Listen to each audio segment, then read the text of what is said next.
A few weeks ago, I recorded a podcast about how to respond to a grieving friend. It was personal because a friend was kind enough to share her experience with me about the right things to say and to do for a friend who is grieving.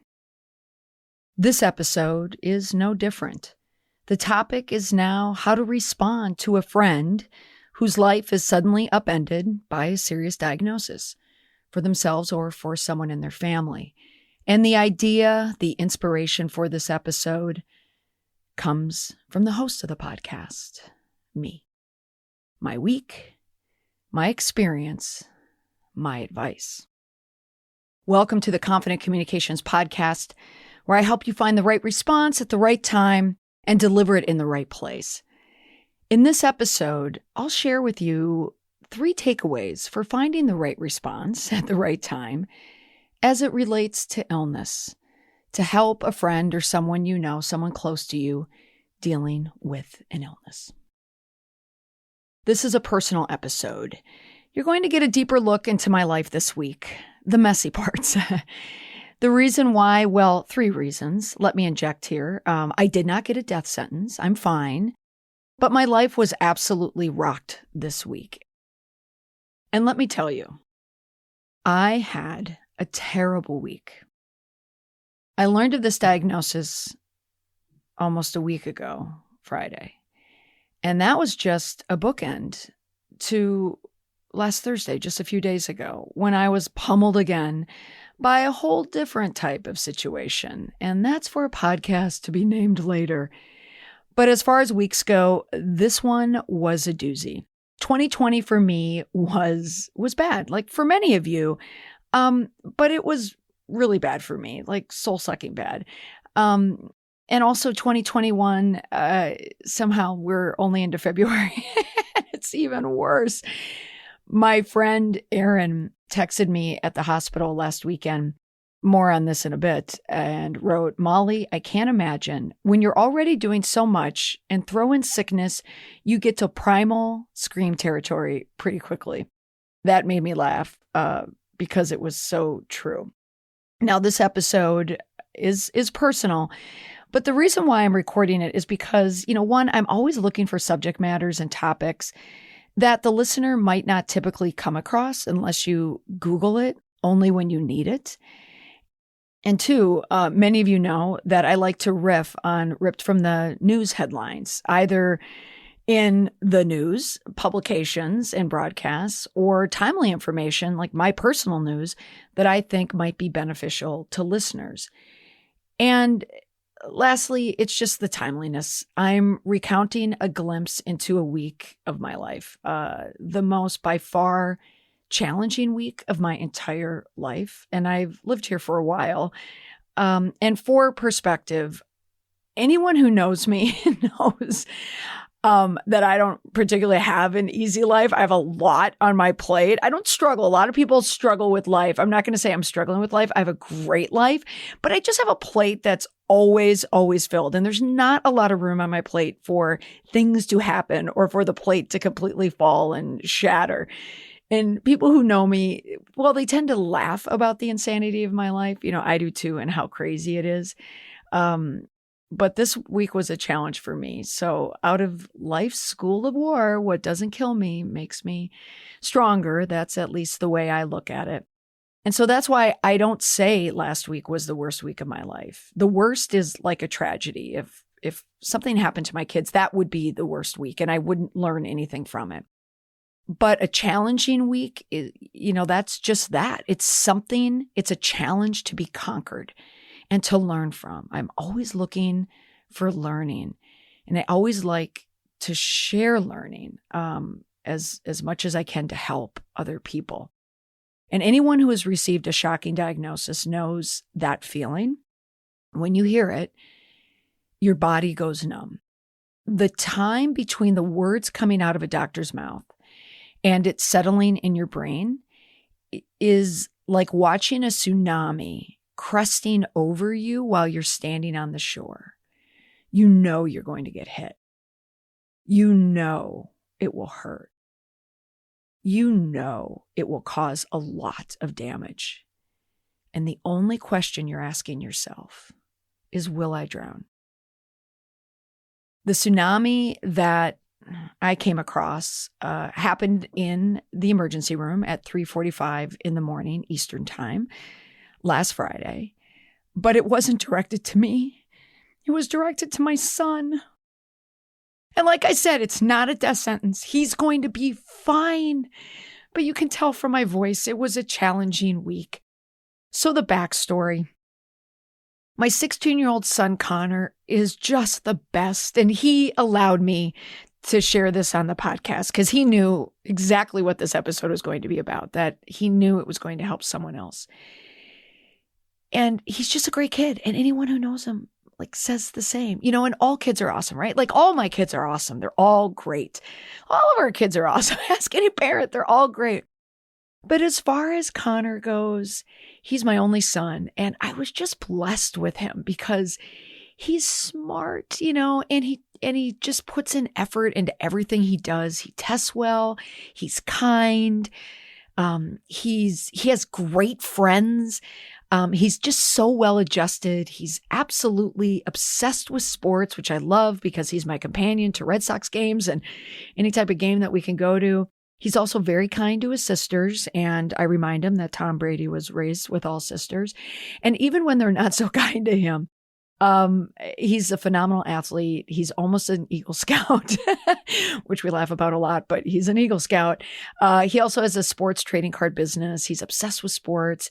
And in fact, you might even be able to hear a game in the background because he's obsessed with the Premier League. He watches it on Peacock. So his right now, I think it's Arsenal and Leeds playing. I can hear them. This morning, it was ESPN Plus, Celtic versus, I don't know, St. John's Wood or something like that in Scotland. I don't even know. But he's fever pitch obsessed. Anyone who has read the book by Nick Hornby or watched the movie with Colin Firth or Jimmy Fallon knows Red Sox or Arsenal, this is Connor. Anyway, his plans for life was to graduate at, near the top of his high school class. We never want to put that pressure on him. He wanted to excel at sports. And his goal was to play soccer at a military academy. He wanted to go to the same one that his sister attends. She plays soccer and lacrosse as well. And also just told me that her club hockey season on the men's team was felled by the coronavirus. Anyway, but that was his goal. He wanted to be at school with her at the same time, playing soccer. And as a parent, I'm sure any of you who are parents or have been parents know, when your kid is settled, no matter what they're doing, whether they're away at college or when they found a passion that they love or when they know what they're going to do with college, it just, that settling feeling feels so good. And even last week on Wednesday, we had this long talk. He applied to this summer program at the U.S. Naval Academy, and we were discussing his future, and it just felt so good. I was so excited that he knew his direction. He wanted to serve his country, and then he wanted to serve in the front office of a major league sports team. That was his lifelong goal. But it was obliterated when the ER doctor told us that Connor's blood sugar was 10 times the normal amount. And it was likely that he had type 1 diabetes.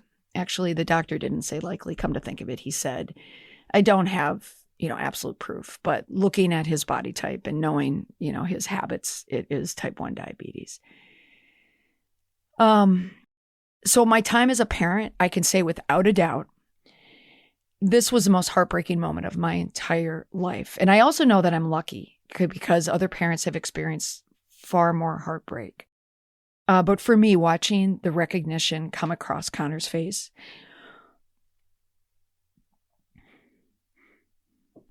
when he realized his dream was over, he was stoic, but inside I knew he was broken. I was broken. So anyone who has experienced this themselves or their kids or their parents, good friends, I'm sure you're like me. You quickly file through your entire life and wonder, how is this going to affect you?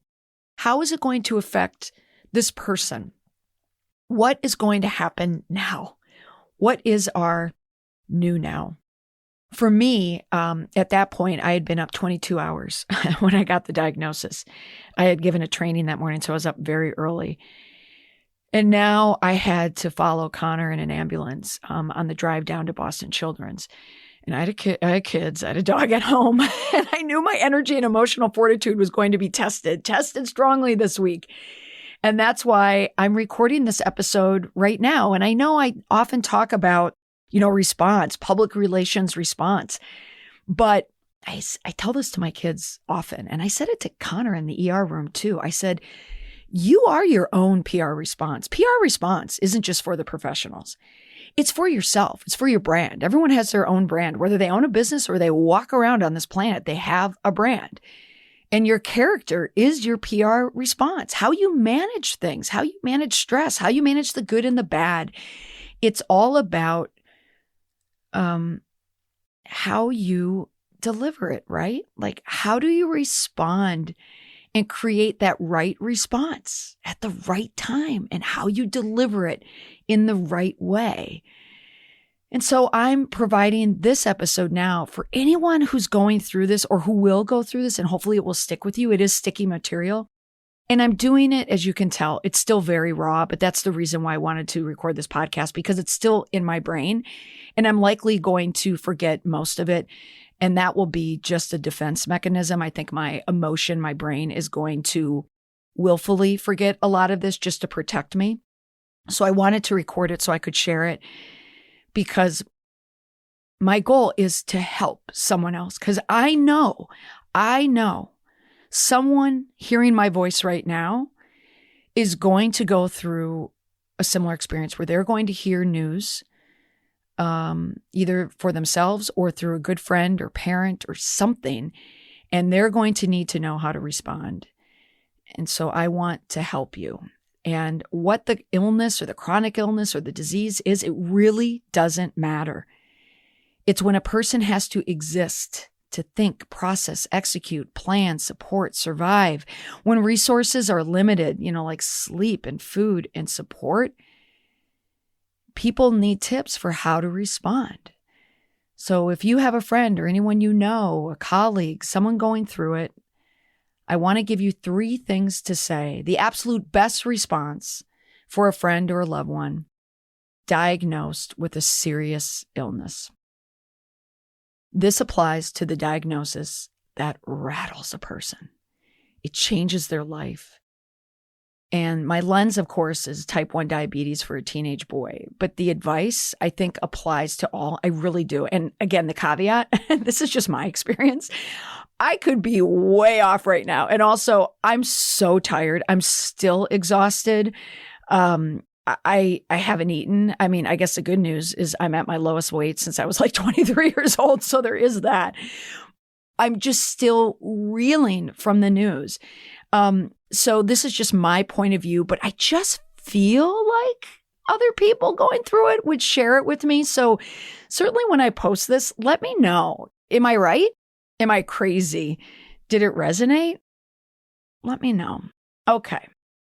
Number 1, responses for what to say. I'm going to start with the don'ts. I'm going to start with the negative, the don'ts. I mentioned this on the grieving episode, what not to say when someone dies. And the word that I used was platitudes. It's in a platitude in the sense of when I said it in the other episode, I said what not to say to a person when a loved one dies, such as, your loved one is now in a better place. That's like a platitude. Well, platitude exists across the board. They always come up. So in this context, don't express comments that make it about you and your experience or your opinion. Don't say to someone, so again, in my lens, again, type 1 diabetes, don't say, well, my friend's teenage grandson has a pump and she says it didn't change his life at all. Or the technology has improved so much. Or I remember thinking when Mary Tyler Moore, she had diabetes, didn't she? And I always thought, oh my gosh, she's going to be blind someday. And then it turned out she didn't die from diabetes. All right. Those are all, I know, well-meaning. But here's the do. People want you to express the true enormity of the situation.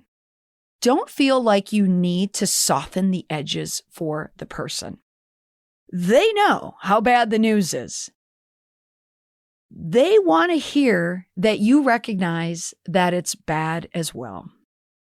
A reaction I heard that was perfect. Oh no, Molly, that's just awful news. That's awful. Right?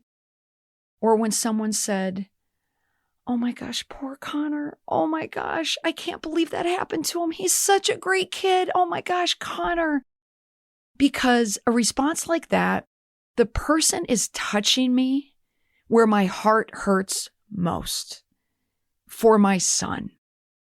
You want people to meet you where your heart is, how it feels, which is completely broken.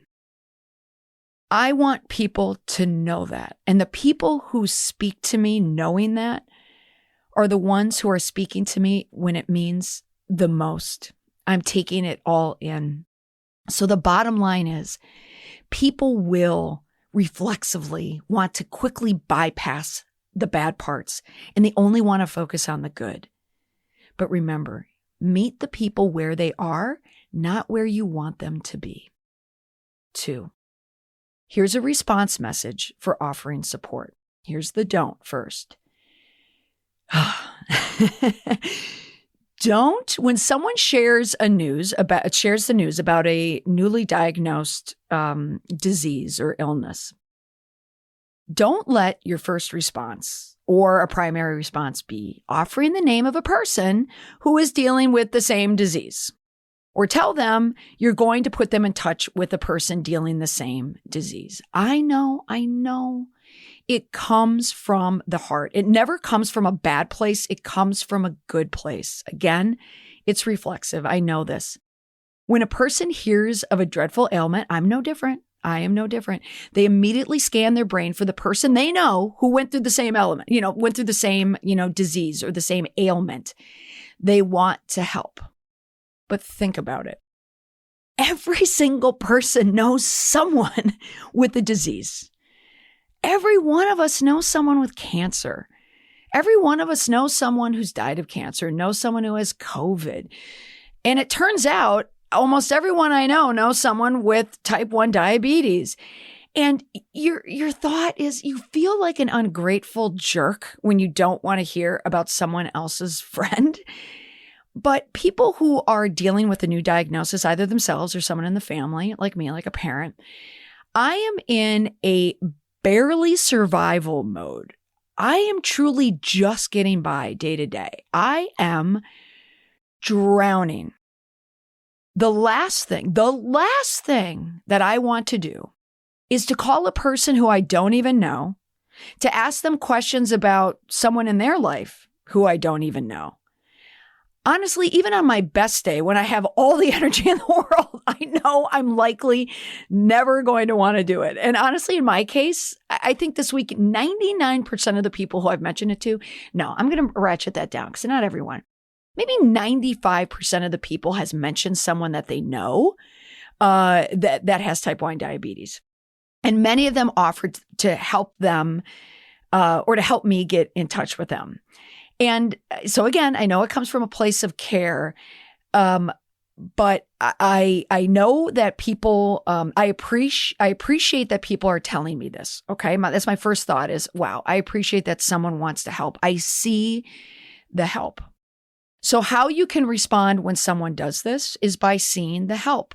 Hey, I appreciate the contact. Thank you so much. But right now, so many other people have shared names with me. So it's so comforting to know that I have so many resources. But I'm set for now, and I will certainly let you know when I need the help. Okay? So that's one response. Another thing not to do is don't email a person with the disease and then copy the new patient on the email. Again, like, I want to set you guys up. Her son was just diagnosed, and I know your son was diagnosed 15 years ago. So I want you two to be able to talk, again, like, it's so nice. But now it's like I have something else on my plate. And seriously, like all week, I keep thinking about this email. Like, I've got to call this woman. Or I have to respond to this woman. I have to reply to this woman that I don't even know. So you don't want to do that to people. So you want to tell people that you care, but you never, ever want to add to the burden. Okay. So trust me on this. Now here's a do. And I never, ever, ever, ever would have thought of this until it happened to me. So that's why I'm sharing it.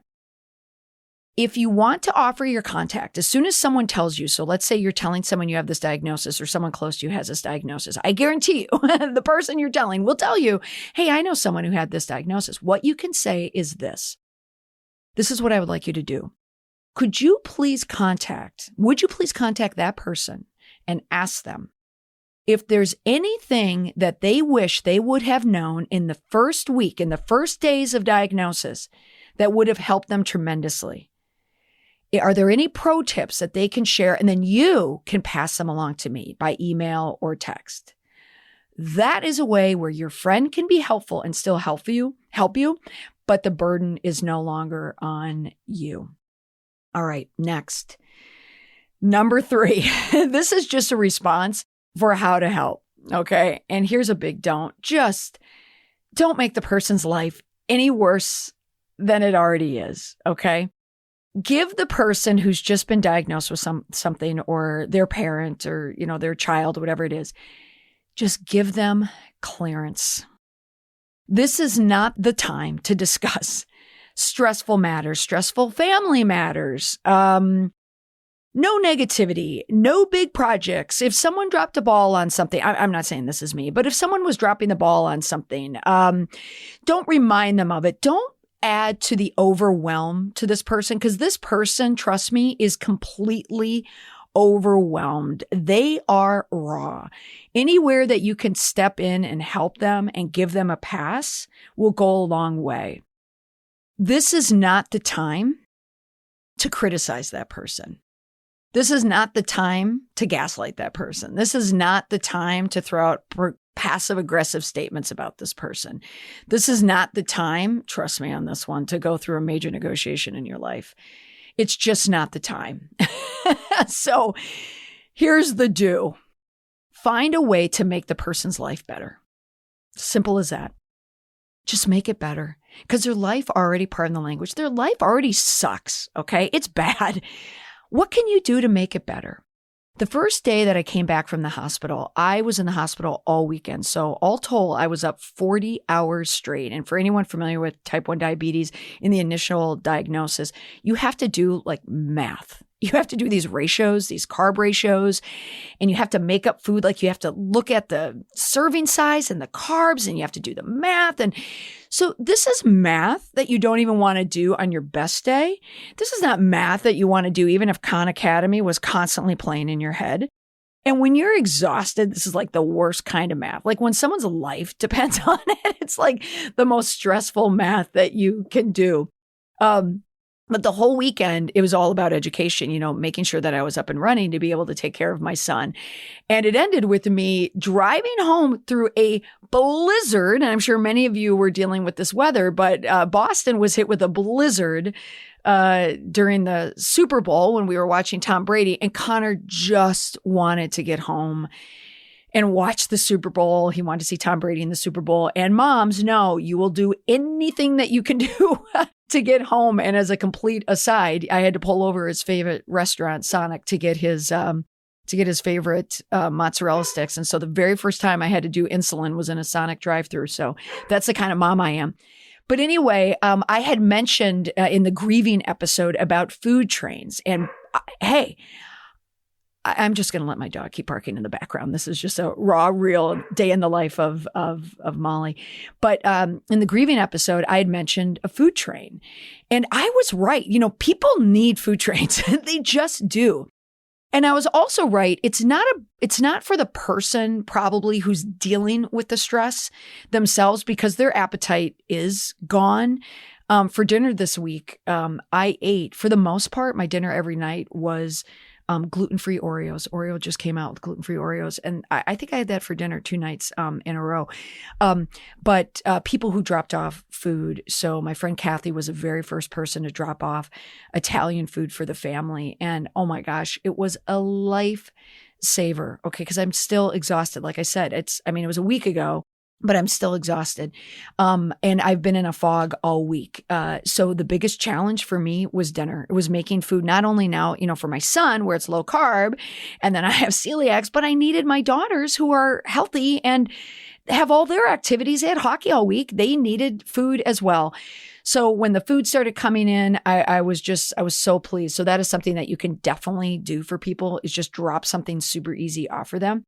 And also letting people, because this is all about the response. It's not a podcast about dropping off food, but again, it's about the response. What that response means is that I'm thinking of you. Any token that you can give, that you can send along. My friend Kelly gave Connor, the poor kid is just sitting at practice on the sidelines, can't practice yet. He doesn't have the energy. And she gave him a Men's Health magazine and a PlayStation gift card. And she had said to me, I'm not going to give him a busted gift like sugar-free Jolly Ranchers. Like, that's a dig.